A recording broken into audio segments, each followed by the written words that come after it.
तो good morning. हैं? अच्छे हो ना आप? क्लास समझ में आ रही है क्या? अच्छा, तो कल हमने हिंदी में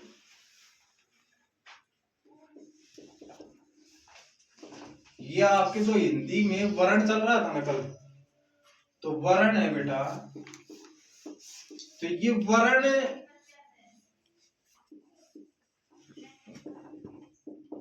रीड में भी चल रहा है। ये मास्टर्स की जो तैयारी करते हैं ना, ये कल मैंने जो आपको पढ़ाया था, ये टीचर में भी आता है, देवनारायण योजना में भी आता है और आरएसआर में भी आता है। तो इस क्लास को रीड के बच्चे भी ले सकते हैं। अब आगे हम पढ़ते हैं, तो वो देखो,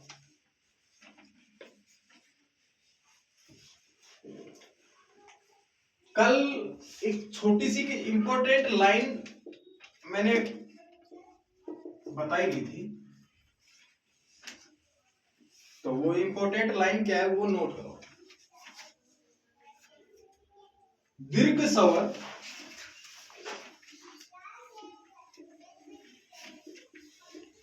दीर्घ स्वर होते हैं ना। अब दीर्घ स्वर तो वो ह्रस्व स्वर से तो बड़े होते ही हैं, तो दीर्घ स्वर है ना, वो बोल रहा है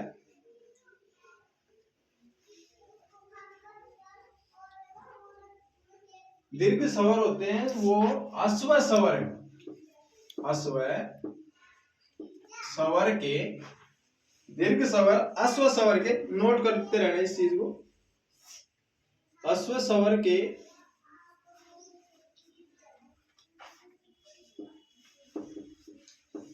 दीर्घ रूप में, दीर्घ स्वर के रूप में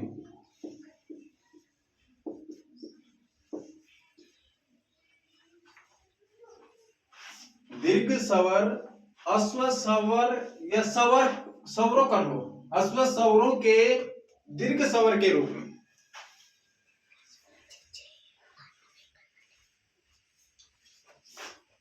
नहीं होते हैं। तो भाई ये इंपॉर्टेंट लाइन है।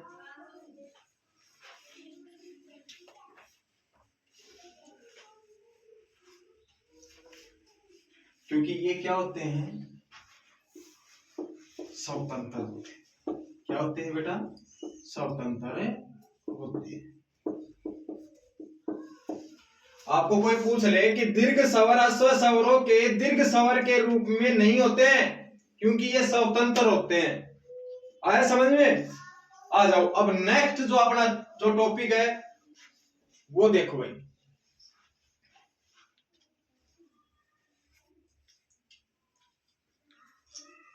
इंपॉर्टेंट टॉपिक है, मैं इसको रब करूंगा क्योंकि फिर वो पूरा हम एक साथ नोट करेंगे। हाँ, चल रहा है टॉपिक, वो तो आपको भी पता है। वर्ण चल रहा है, अक्षर चल रहा है और ध्वनि, तीनों एक ही नाम है। तो इंपॉर्टेंट तरीके से लिखते हैं और वो देखो,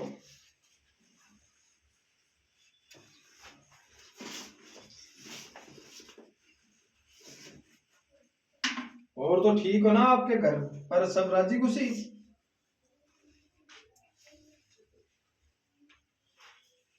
देखो बेटा, जी है वा, जीवा की स्थिति के अनुसार,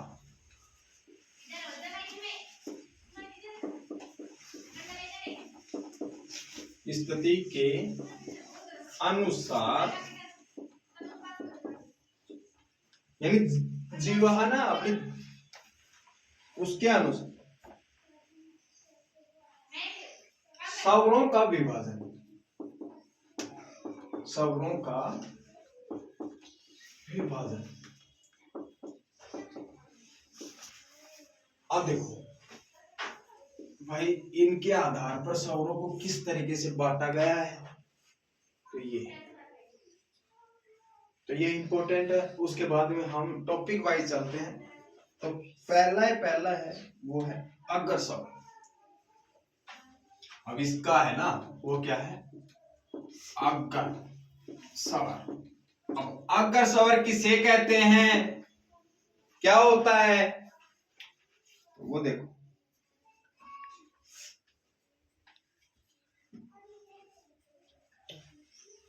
जिन स्वरों का उच्चारण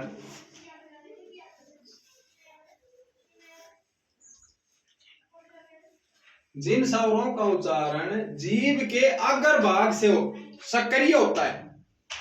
देखो, जिन स्वरों का उच्चारण जीभ के अग्र भाग से सक्रिय होता है। अरे जीभ के अग्र भाग से सक्रिय होता है ना बेटा, है?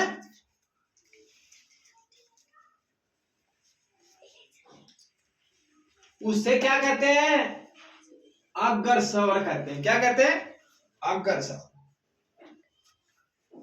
अब अग्र स्वर होते हैं ना, अग्र का मतलब होता है बेटा बीच में। क्या होता है रे, बीच में। अगर पूछ ले अगर शब्द का शाब्दिक अर्थ होगा तो भी, तो देखो अब यहां पर मैंने अगर स्वर होते हैं वो बेटा 4 होते हैं। क्या होते हैं, 4। इंपॉर्टेंट क्वेश्चन है बेटा, ये इंपॉर्टेंट क्वेश्चन। इस बार टीचर लेवल का हो या रीट लेवल आ जाए, या देवनारायण योजना में ये आ सकता है कि अग्र स्वर कितने होते हैं। तो अग्र स्वर बेटा 4 होते हैं। अब होते कौन कौन से हैं वो देखो। सॉरी, अग्र स्वर बेटा 5 होते हैं। अग्र स्वर 5 होते हैं, वो देखो।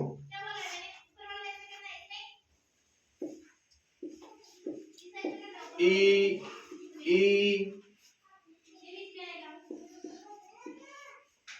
सी ए आई, यानी ये अग्र स्वर है। ये अंदर से भावनाओं को दर्शाते हैं। उसके बाद में होता है एक दूसरा जो होता है वो होता है मध्य स्वर।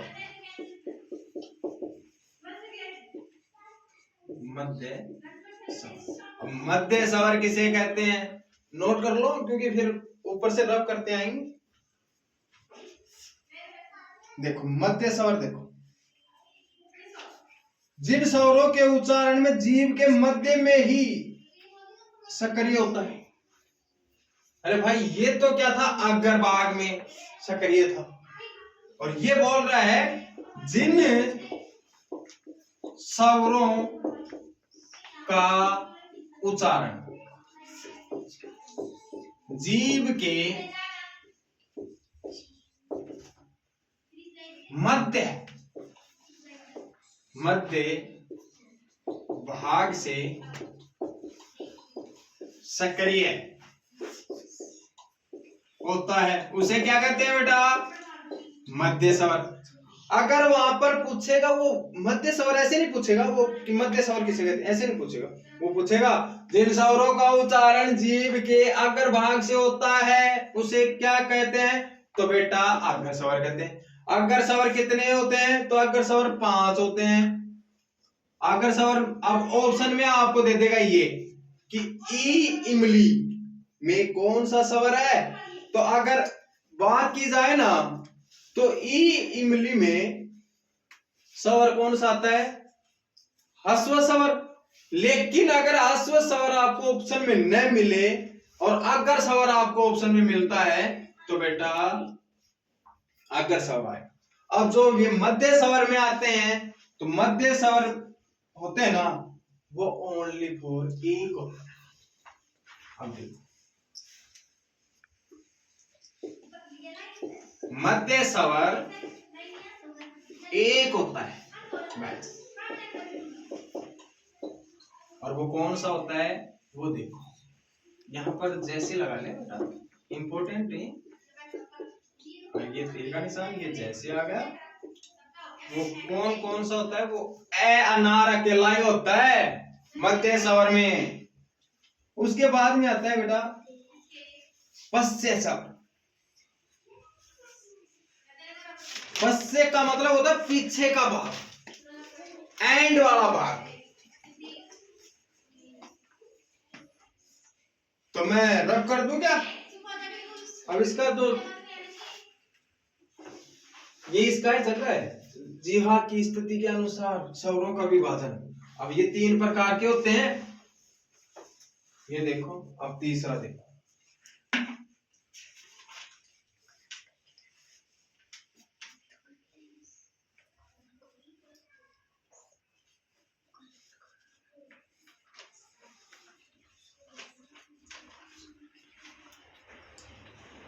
अब देखो तीसरा क्या है पश्य।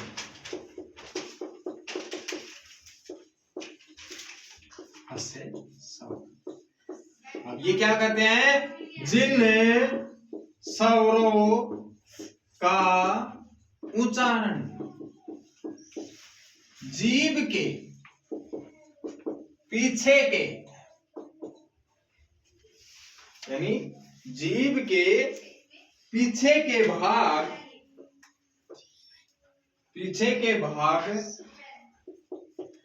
को सक्रिय करता है, पीछे के भाग को सक्रिय करता है।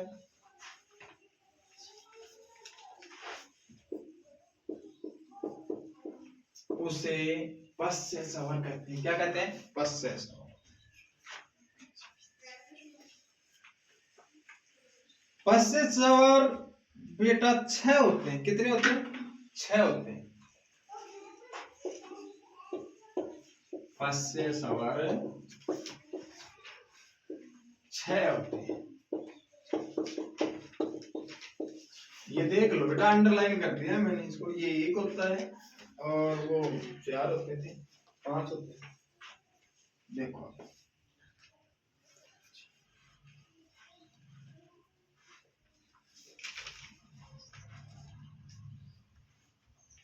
तो ये कौन कौन से होते हैं वो देखो,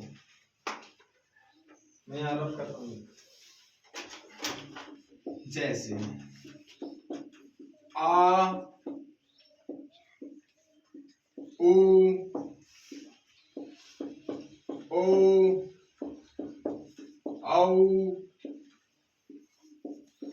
आ, ये नोट करते रहना भाई। आ, उ है, ये यहाँ पर आ लिख देते हैं, यहाँ आ फिर उ। ये सभी क्या है?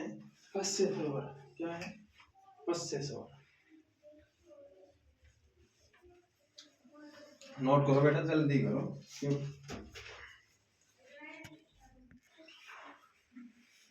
अब हम पढ़ते हैं, यहां पर आपका स्वर कंप्लीट हो गया है। नेक्स्ट जो वर्ण का टॉपिक है वो बेटा व्यंजन है। क्या है? व्यंजन।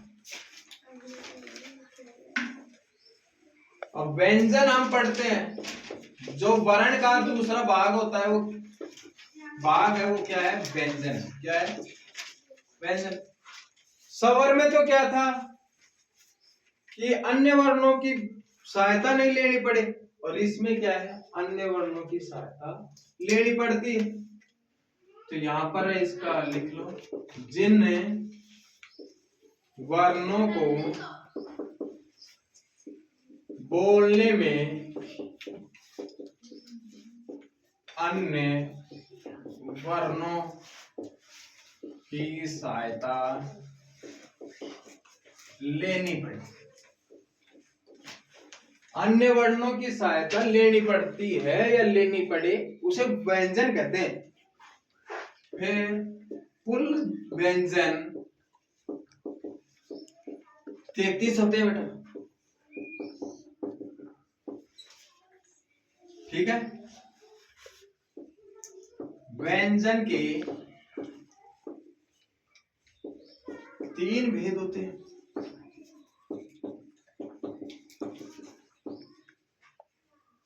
अब हम सबसे पहले चलते हैं कि 3 भेद कौन कौन से होते हैं। तो इसलिए मैंने यहाँ पर एक डायग्राम बना देता हूं, आपको ज्यादा समझ में आएगा। एक तो होता है स्पर्श व्यंजन, एक होता है ऊष्म व्यंजन, और एक होता है अंतस्थ व्यंजन। अब ये व्यंजन क्या बोल रहा है वो देखो। कुल तो व्यंजन कितने हैं बेटा, 33 है। और स्पर्श व्यंजन की अगर बात की जाए तो कैसे मैथ तक होते हैं, लेकिन कितने होते हैं, 25 होते हैं। कितने होते हैं, 25 होते हैं। फिर उसमें व्यंजन है वो बेटा स है। कितने होते हैं, 4 होते हैं। अंतस्थ व्यंजन की बात की जाए तो य, रे, ले और व, ये भी कितने होते हैं, 4 होते हैं। और इंपॉर्टेंट इसमें अगर लाइन की बात की जाए तो वह व्यंजन दंतोष्ठीय व्यंजन कहलाता है। यहां तक नोट करें, फिर उसके बाद में सारणी बनाएंगे।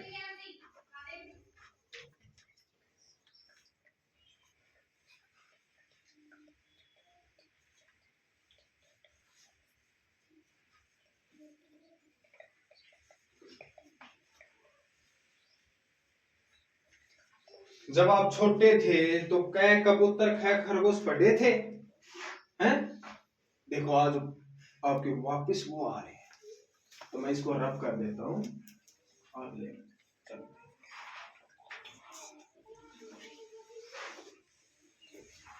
ये सारणी अगर आपके याद हो गई तो इससे बाहर क्वेश्चन नहीं आएगा।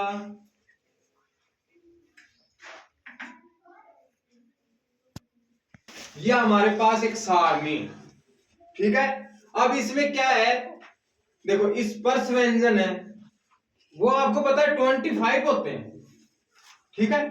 लेकिन वो कहां से होते हैं, कै कबूतर से लेकर और मैं मछली तक होते हैं। अब इनको हम काउंटिंग करेंगे तो 5 5 10 10 15 फिर 20 फिर 25, तो 25 तो हो जाते हैं स्पर्श व्यंजन। उसके बाद में हम बात करते हैं गैर लय, लेकिन गैर लय है वो अंतस्थ व्यंजन है। क्या है, अंतस्थ व्यंजन। क्या है, अंतस्थ व्यंजन।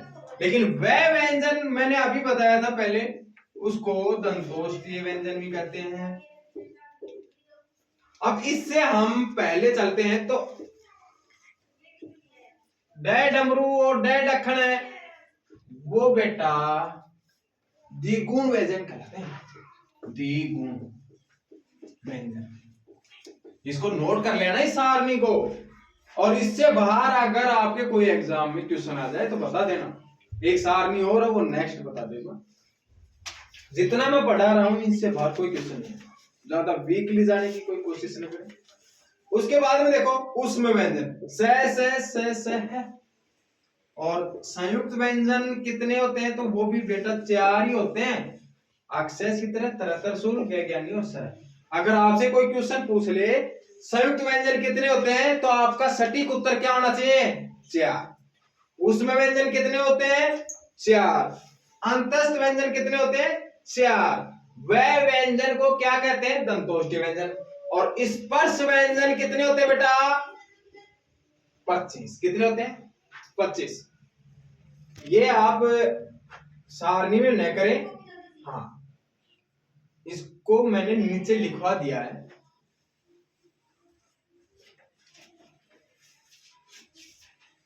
इसको मैंने नीचे लिखा दिया है, ये आप मत करना ना। यहां पर लिखवा दिया है डै डमरू डै डखन को द्विगुण व्यंजन कहते हैं। इस पर संघर्षी व्यंजन च छ ज झ होता है। अनुनासिक अणे अणे अणे अणे में, और फिर पास हुई कहना वो ओनली फॉर ले लट्टू ही होता है बेटा।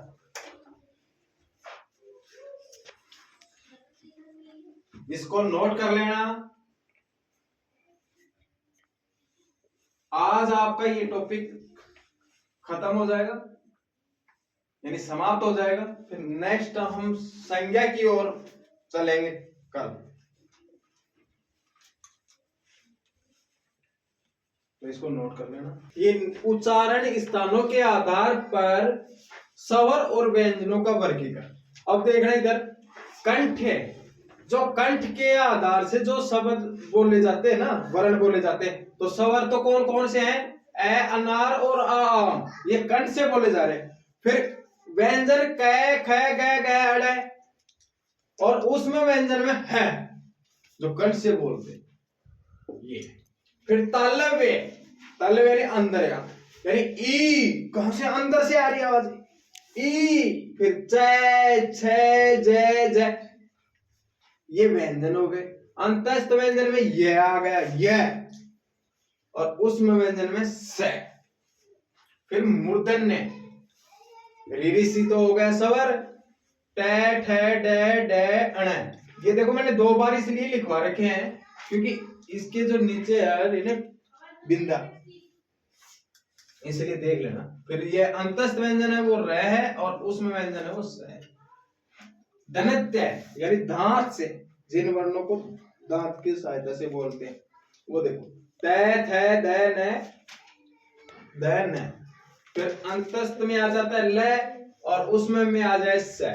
ओष्ठ्य, जो होठ, अपने जो होठ है, जिन वर्णों को बोलते हैं तो होठ की सहायता पर। अब देखो ऊ, पै, फै, बै, बै, बै।